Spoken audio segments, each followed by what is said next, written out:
It emerges from the English hillside like a giant god from another era. Britain is crowded with such sites associated with giants. An authority on English folklore and the giants of Britain is Jennifer Westwood. In the beginning, in Britain, it was inhabited only by giants. And in those days, it was called Albion. And after the fall of Troy, a hero called Brutus came here with all his men and decided to conquer Albion. And so they battled for a bit with all these very savage giants. And they slew most of them. But there was one called Gog-Magog that they kept alive, 12 foot high.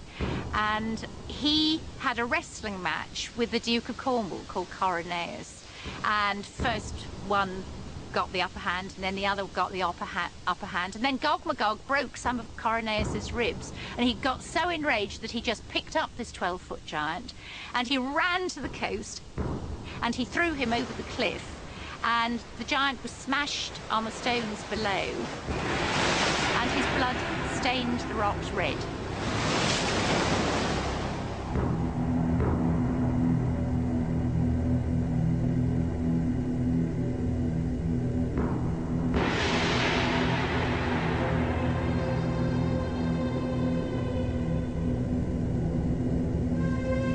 Giants also figure in the mythology of Stonehenge, arguably the most famous megalithic structure in the world. These massive standing stones, the largest 30 feet tall and weighing 50 tons, were erected here thousands of years ago. The early Britons called the stone circle the Giant's Dance and believed giants had built it. Who really built Stonehenge and how they did it are enduring mysteries. Perhaps in the end, we have to turn to legends for an answer. This was somebody in the past with a technology that we don't have, or a magical skill we don't have, creating these things.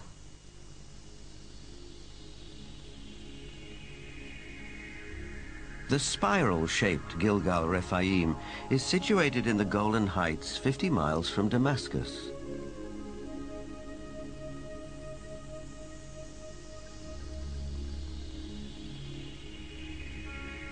Constructed from an estimated 40,000 tons of loose rocks, it is remarkably reminiscent of Stonehenge. Both have been dated at around 5,000 years old and have similar megalithic stones. And like Stonehenge, Gilgal is also said to be associated with giants. Only in this case, there's biblical text which seems to support the claim.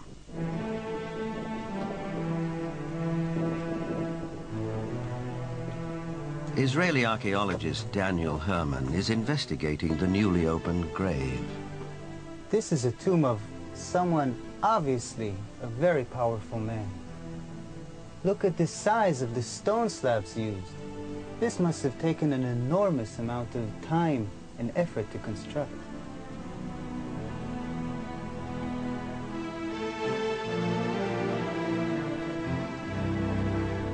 When the Israelites came here and wrote their Bible, it was already here. They saw it.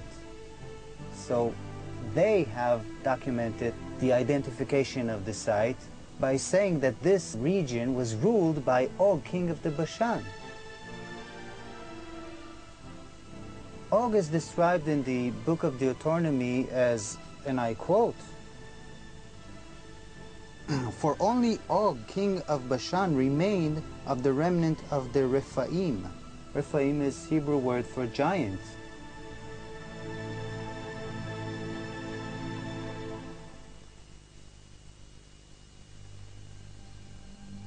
The surface of our planet is strewn with gigantic constructions dating back thousands of years. They're in the deserts, on the plains, under the oceans, high on the mountains, like those in South America.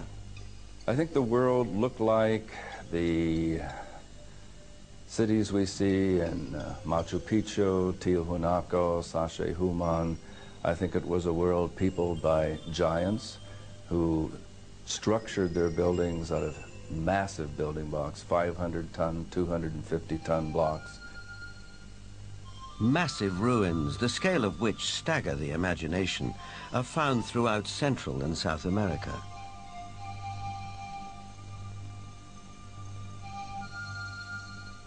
Even a skeptic might be tempted to ask, who could have built these architectural wonders, if not a race of giants?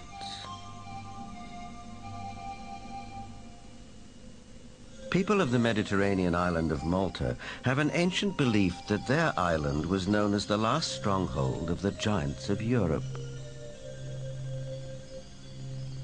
An explorer who has made a lifelong study of megalithic structures is the best-selling author of The Eyes of the Sphinx, Eric von Daniken. Malta has gigantic temples. They date really back to the past. Nobody knows exactly, but 5,000 years at least.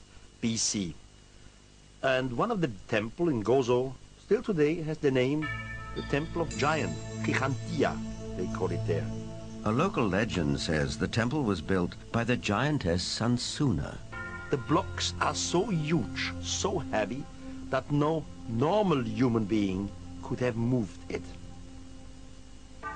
In Bolivia, only 30 kilometers from Lake Titicaca, there are gigantic stone platforms all over the place. The largest of it was once 29 meters long.